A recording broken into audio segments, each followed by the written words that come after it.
સ્વાધ્યાય 2 એનો પહેલો દાખલો છે જે સાબિતીનો છે।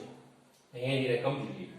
ચતુષ્કોણ ABCD ની બાજુઓ AB BC CD અને D ના મધ્યબિંદુઓ અનુક્રમે PQR અને S છે। આપણે આકૃતિ જુઓ અને AC તેનો વિકર્ણ છે। અહીં જો ABCD ચતુષ્કોણ છે, એમાં AB નું મધ્યબિંદુ P, BC નું મધ્યબિંદુ Q, CD નું મધ્યબિંદુ R અને AD નું મધ્યબિંદુ H છે અને AC તેનો વિકર્ણ છે। આપણે સાબિતી આપવાની છે, ત્રણ ભાગમાં છે। પ્રથમ ભાગ સાબિત કરવાનો છે SR સમાંતર AC, એટલે મતલબ આ જે SR બાજુ છે એ આ વિકર્ણ AC ને સમાંતર હોય। બીજું સાથે સાથે SR નું જે માપ છે, મૂલ્ય છે, એ આ વિકર્ણ AC કરતો અડધું થાય। બીજો ભાગ સાબિત કરવાનો છે PQ બરાબર SR, એટલે આ ચતુષ્કોણ PQRS બને છે, એમાં PQ અને SR બંનેના માપ કેવા થાય? સરખા થાય। અને ત્રીજો ભાગ છે PQRS સમાંતર બાજુ ચતુષ્કોણ છે, તો અહીંનો PQRS સમાંતર બાજુ ચતુષ્કોણ છે। તો એના માટે આપણે અહીંયા એક આકૃતિ દોરીએ છીએ D A અને C। અહીંયા જો ત્રિકોણ આપણે DAC ત્રિકોણ, આટલા ત્રિકોણનો જે ભાગ છે, ઉપરનો ભાગ તો આ વિકર્ણ આ ચતુષ્કોણના બે ભાગ કરે છે। AC ના ઉપરનો ભાગ DAC, એ આકૃતિ અહીંયા દોરી દઈએ છીએ DAC। એ ત્રિકોણની આકૃતિ આપણે અલગ દોરીએ છીએ સાબિતીમાં સમજણ પડે એટલા માટે। અને S અને R એના મધ્યબિંદુ છે, એટલે S અને R એના મધ્યબિંદુ આપણે લખી દીધા। જો આ પ્રમાણે છે આખી આકૃતિ। આ જે ત્રિકોણ છે DAC, એને મેં DAC અલગથી દોરી દીધું, આપણને સાબિતી સરળતાથી આપી શકીએ ને સમજણ પડે માટે। S અને R એના મધ્યબિંદુ, S અને R એના મધ્યબિંદુ છે। હવે આપણે એક રચના કરવાની છે। અગાઉ આપણે મધ્યબિંદુ પ્રમેયમાં રચના કરી હતી, એ પ્રમાણે રચના કરીશું। આ AD ને સમાંતર, આ C માંથી AD ને સમાંતર, C બિંદુ C માંથી AD ને સમાંતર આપણે રેખા દોરીશું, જે રેખા SR ને T બિંદુમાં છેદે, SR ને T બિંદુમાં છેદે। હવે એમ કરવાથી શું બન્યું? અહીંયા બે ત્રિકોણ બનશે, એક આ ત્રિકોણ બન્યો, બીજો આ ત્રિકોણ બન્યો। અગાઉ આપણે મધ્યબિંદુ પ્રમેયમાં જે રીતે સાબિત કર્યું છે એ જ પ્રમાણે આખું આ સાબિત આપણે હવે કરી શકીએ છીએ। આખો ઉપરનો ભાગ જે છે એ આ મધ્યબિંદુ પ્રમેયના આધારે સાબિત કરી શકીએ છીએ, એટલે એ ભાગ તમને ઈઝીલી પહેલો ભાગ ફાવશે। તો આ ભાગ આપણે ઝડપથી થોડો લઈ લઈએ। અહીંયા જો બે ત્રિકોણ બને DSR અને CRT, તો એ બે ત્રિકોણ આપણે લઈશું DRS, ત્રિકોણ DRS અને CRT। હવે એમાં કયા કયા અંગો સમાન છે તો આપણને ખ્યાલ છે। જુઓ અહીંયા આપણે જોઈએ DSR CRT, આ બંને ત્રિકોણોમાં આપણને ખ્યાલ છે અભિકોણો કેવા થયા? એકરૂપ। સાથે સાથે જો આ જે છે આ Z બને છે, Z બનવાના કારણે આ યુગ્મ કોણો થયા, એટલે યુગ્મ કોણો સરખા થયા। સાથે સાથે જો R એ CD નું મધ્યબિંદુ છે, તો માટે આ બંને બાજુઓ કેવી થઈ? સરખી। તો ખૂબ શરત પ્રમાણે બે ત્રિકોણો એકરૂપ થાય। અહીં આપણે આ ખૂણાની જગ્યાએ આ ખૂણો પણ લઈ શકીએ છીએ, યાદ રાખજો। અગાઉ મધ્યબિંદુ પ્રમેયમાં આપણે આ બે ખૂણા લીધા હતા, એ બંને ખૂણા લઈએ તો ખૂબ શરત પ્રમાણે આ બંને ત્રિકોણો એકરૂપ થાય છે। તો આપણે જે રીતે અનુકૂળ હોય એ પ્રમાણે આપણે અહીંયા શરત બદલી છે ખૂબ। અહીંયા જે આપણે કર્યું છે લખી DRS અને ત્રિકોણ CRT માં DRS અને CRT, જો અહીંયા ઝડપથી બદલીએ DRS અને CRT, આ પ્રકારની ચોકડી પડે છે એટલે અભિકોણો થયા।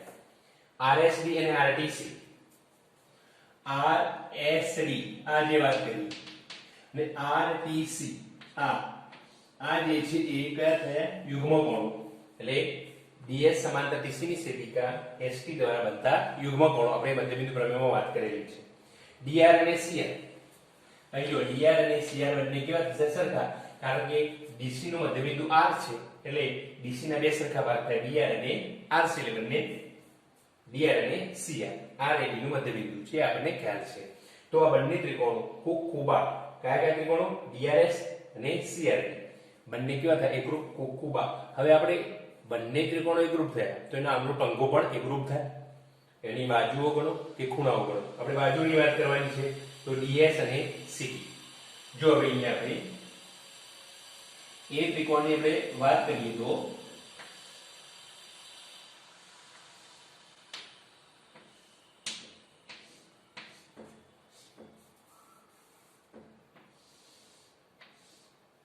જો અહીંયા ડીએસ અને સીટી એવી બાજુ સરખી થશે.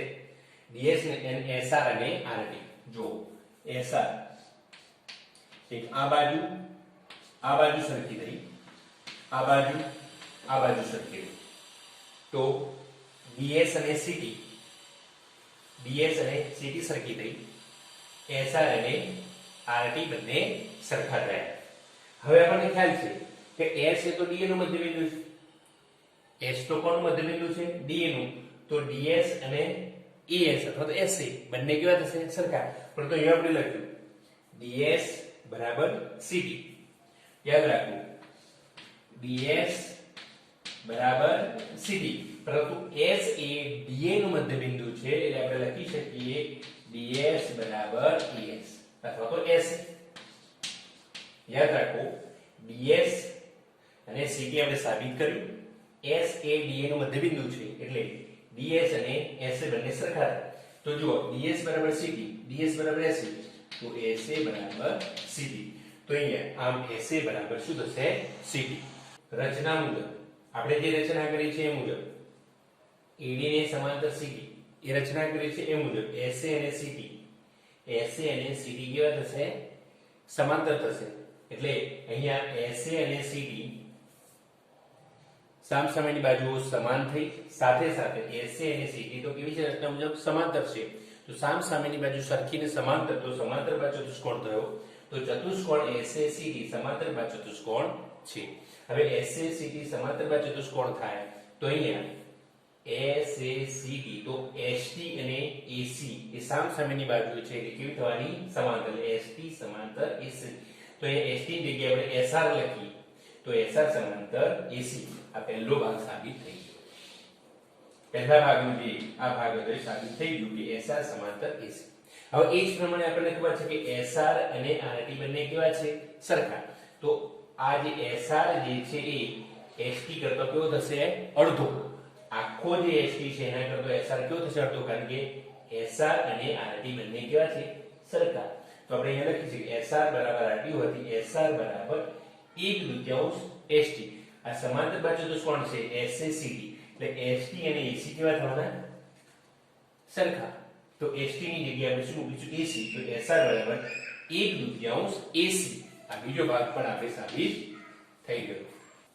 હવે જો અગાઉ પ્રમાણે આપણે ઉપરનો ત્રિકોણ લીધો તો હવે નીચેનો ત્રિકોણ લઈને જો સાબિત કરીએ તો ત્રિકોણ ABC માં P અને Q એના મધ્યબિંદુઓ છે. તો અનુક્રમે AB અને BC ના મધ્યબિંદુઓ છે. તો PQ અને AC ને સમાંતર સાબિત આપણે કરી શકીએ. અગાઉ કર્યું છે એ પ્રમાણે એને ફરીવાર કરવા દેતું નથી. PQ સમાંતર AC સાથે સાથે PQ બરાબર 1/2 AC આપણે સાબિત કરી શકીએ છીએ. અગાઉ આપણે ઉપરના ત્રિકોણનું કર્યું તે જ પ્રમાણે નીચેના ત્રિકોણનું કરી શકીએ. અહીં લખીએ તે જ પ્રમાણે ત્રિકોણ ABC માં P અને Q અનુક્રમે AB અને BC ના મધ્યબિંદુઓ છે. PQ સમાંતર AC અને PQ એ 1/2 AC છે. હવે જો અગાઉ આપણે સાબિત શું કર્યું હતું? યાદ રાખો SR એ AC કરતો અડધો હતો. જોઈએ આપણે SR એ આખા AC કરતો અડધો હતો એવું સાબિત કર્યું હતું. ફરીવાર આપણે સાબિત કર્યું છે PQ એ AC કરતો અડધો છે. SR નું માપ AC કરતો અડધું છે. PQ નું માપ પણ AC કરતો અડધું છે. તો એનો મતલબ શું થયો? SR અને PQ કેવા થયા? સમાન. SR નું માપ AC કરતો અડધું છે. PQ નું માપ AC કરતો અડધું છે. તો એનો મતલબ PQ અને SR કેવા થયા? સરખા. આ પરિણામ 1 આપણને અહીંયા પરિણામ 2 સાબિત થઈ ગયું. હવે જોઈએ અહીંયા આપણને આપ્યું છે કે SR અને PQ કેવા છે? સરખા. આપણે અહીંયા સાબિત કર્યું. હવે અગાઉનામાં સાબિત કર્યું કે SR એ AC ને સમાંતર છે. SR સમાંતર AC એવું સાબિત કર્યું. આમાં આપણે સાબિત કર્યું છે PQ સમાંતર AC એટલે AC ને સમાંતર SR છે, AC ની સમાંતર PQ છે, તો SR અને PQ કેવા થાય? સમાંતર થાય. તો જો PQ ને SR બે બાજુઓ સરખી છે, બે બાજુઓ સમાંતર છે, તો પ્રમેય 8.8 મુજબ આપણે લખી શકીએ ચતુષ્કોણ PQRS માં PQ ને SR સરખી, PQ ને SR સમાંતર, તો પ્રમેય 8.8 મુજબ ચતુષ્કોણ PQRS સમાંતર બાદ ચતુષ્કોણ છે. એટલે પરિણામ 3 આપણને મળી ગયું. સ્વાધ્યાય 8.2 નો બીજો દાખલો, ABCD સમબાજુ ચતુષ્કોણ છે, PQ R અને S અનુક્રમે બાજુઓ ABC BC CD અને D ના મધ્યબિંદુઓ છે. સાબિત કરો કે ચતુષ્કોણ PQRS લંબચોરસ છે. આપણે અહીંયા ABCD સમબાજુ ચતુષ્કોણ આપેલો છે, PQRS ના મધ્યબિંદુ છે, મધ્યબિંદુને જોડીએ છીએ તો PQRS એ ચતુષ્કોણ થાય છે, અને એ ચતુષ્કોણ આપણે લંબચોરસ છે એવું સાબિત કરવું છે. તો લંબચોરસની વ્યાખ્યા શું હતી કે ચતુષ્કોણ એટલે કે સમાંતર બાજુ ચતુષ્કોણનો એક ખૂણો કાટખૂણો હોય તો એ લંબચોરસ હોય. એટલે આપણે PQRS એ સમાંતર બાજુ ચતુષ્કોણ સાબિત કરવો પડે, સાથે સાથે PQRS એ એનો એક ખૂણો કાટખૂણો હોય. અહીં PQRS આપણે સૌપ્રથમ સમાંતર બાજુ ચતુષ્કોણ, સાથે સાથે શું કરીશું? એનો ખૂણો કાટખૂણો છે એવું આપણે સાબિત કરીશું. તો પ્રથમ આપણે સમાંતર બાજુ ચતુષ્કોણ સાબિત કરવા માટે આપણને ખ્યાલ છે, અહીંયા આપણે AC વિકર્ણ રચી રહીએ છીએ. આ AC વિકર્ણ છે, ABC આ ત્રિકોણ છે, એના મધ્યબિંદુ P અને Q છે. તો મધ્યબિંદુ પ્રમેય મુજબ આ PQ જે છે એ AC ને સમાંતર હોય, સાથે સાથે PQ નું માપ AC કરતો અડધું હોય. એ જ પ્રમાણે ત્રિકોણ ABC લઈએ છીએ, એના મધ્યબિંદુઓ AD નું S અને CD નું R જોડતો રેખાખંડ SR છે, તો SR એ AC ને સમાંતર થાય, સાથે સાથે SR નું માપ AC કરતો અડધું થાય. અહીં આપણે લખેલું છે ત્રિકોણ ABC માં PQ સમાંતર AC અને PQ બરાબર 1/2 AC મધ્યબિંદુ પ્રમેય અનુસાર. એ જ પ્રમાણે ત્રિકોણ EDC માં SR બરાબર AC અને SR બરાબર 1/2 AC આપણે વાત કરીએ તો એ ફરીવાર જોઈએ. ABCD સમબાજુ ચતુષ્કોણ છે અને PQRS અનુક્રમે બાજુઓ AB BC CD અને D ના મધ્યબિંદુ છે. ત્રિકોણ ABC ની આપણે વાત કરીએ તો ABC માં PQ અને AC સમાંતર થશે, PQ નું માપ AC કરતો અડધું થશે મધ્યબિંદુ પ્રમેય મુજબ. એ જ પ્રમાણે ત્રિકોણ EDC માં SR સમાંતર, આ SR સમાંતર AC થશે, અને સાથે સાથે SR નું માપ જે છે એ AC કરતો અડધું થશે, એટલે SR બરાબર 1/2 AC. તો હવે જોઈએ આપણે તો ચતુષ્કોણ PQRS માં શું થયું? ચતુષ્કોણ PQRS માં PQ અને SR કેવા થશે? સરખા. જો PQ અને SR સરખા થાય, કેમ? PQ નું માપ AC કરતો અડધું છે, SR નું માપ AC કરતો અડધું છે, એટલે PQ અને SR કેવા થવાના? સરખા. PQ AC ને સમાંતર છે, SR AC ને સમાંતર છે, તો PQ અને SR કેવા થવાના? સમાંતર થવાના. તો અહીં આપણે ચતુષ્કોણ PQRS માં PQ સમાંતર SR અને PQ બરાબર SR આપણે પ્રમેય 8.8 મુજબ આ ચતુષ્કોણ PQRS એ સમાંતર બાજુ ચતુષ્કોણ થાય. એ પ્રથમ મુદ્દો આપણે સાબિત કર્યો, સમાંતર બાજુ ચતુષ્કોણ છે. હવે આપણે આ જે આ જે ચતુષ્કોણ છે PQRS એ સમાંતર બાજુ ચતુષ્કોણ થયો, એનો આ ખૂણો અથવા તો આ ખૂણો અથવા તો આ ખૂણો અથવા તો આ ખૂણો, કોઈ પણ એક ખૂણો આપણે કાટખૂણો સાબિત કરી દઈએ. તો એ સાબિત કરવા માટે આપણે હવે શું કરશું? આપણને ખ્યાલ છે આ ABCD સમબાજુ ચતુષ્કોણ છે, તો એના વિકર્ણો પરસ્પર કાટખૂણે દુભાગે. સમબાજુ ચતુષ્કોણના વિકર્ણો પરસ્પર કાટખૂણે દુભાગે. ધારો કે આ સમબાજુ ચતુષ્કોણ ABCD ના વિકર્ણો AC અને BD પરસ્પર આપણે અહીંયા કાટખૂણે દુભાગે છે M બિંદુએ. આપણે લખી દઈએ M બિંદુએ કાટખૂણે દુભાગે છે. તો AMB એનું માપ કેટલું થયું? 90. તો અહીંયા આપણે લખીએ છીએ ABCD સમબાજુ ચતુષ્કોણ હોવાથી AC અને BD કાટખૂણે દુભાગે છે, તો AMB કેટલો થશે? 90 નો થશે. અહીં આપણે જે આ PQ અને BD જો છેદે છે ત્યાં બિંદુનું નામ N આપી દઈએ છીએ. હવે યાદ રાખજો, અહીંયા આપણને ખ્યાલ છે AC અને PQ કેવા છે? સમાંતર છે. AC PQ સમાંતર રેખાઓ છે અને એની છેદિકા MN લઈએ તો આ છેદિકાના એક તરફના અંતઃકોણો થાય. યાદ રાખજો, છેદિકાના એક તરફના અંતઃકોણ. અહીં આપણે લખી શકીએ AC સમાંતર PQ ની છેદિકા MN છે, તો માટે AMB વત્તા આપણે અહીંયા AMB ની જગ્યાએ આપણે AMN સુધી લઈશું, કારણ કે આપણને ખ્યાલ છે 90 છે, AMB 90, તો AMN પણ 90 થાય, તો AMN વત્તા MNP કેટલા થશે? બંનેનો સરવાળો 180. છેદિકાની એક તરફના અંતઃકોણો પૂરક હોય અને એમનો સરવાળો કેટલો થાય? 180.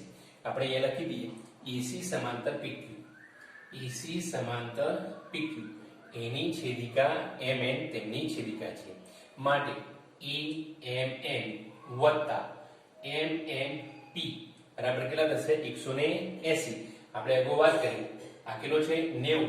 કયા આધારે? આના આધારે. તો એ 90 લખી દીધો. MNP પણ કેટલો થશે? 90. એટલે હવે આ જે ખૂણો થયો કેટલાનો થયો? 90. ત્રિકોણ ABD એમાં PS મધ્યબિંદુને જોડતો રેખાખંડ છે, એટલે PSA BD ને સમાંતર થાય. PS BD ને સમાંતર થાય. જો આ બધું ભૂસી દઈએ સારું પૂરતું, જો આટલું આપણે ભૂસી દઈએ છીએ હાલ પૂરતું, તો જો PSA BD ને સમાંતર થાય અને એની છેદિકા આપણે NP લઈએ.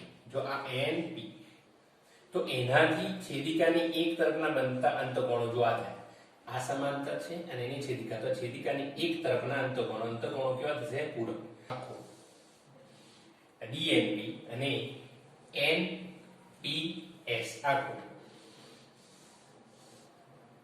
DNP NPS આપી આપેલો છે આપણને. બંનેના માપનો સરવાળો કેટલો થાય? 180. હવે જો DNP અથવા તો MNP, અહીંયા જુઓ MN DNP ની જગ્યાએ આપણે શું લઈશું? MNP. તો MNP કેટલો છે? 90. તો 90 વત્તા NPS હતો, તો NPS બરાબર 180. NPS આ 90 છે, તો NPS પણ કેટલો થવાનો? 90. તો અહીંયા જુઓ ખૂણો NPS કેટલો થયો? 90 નો ખૂણો. તો આ P ખૂણો એ 90, NPS ની જગ્યાએ આપણે SPQ બોલીએ.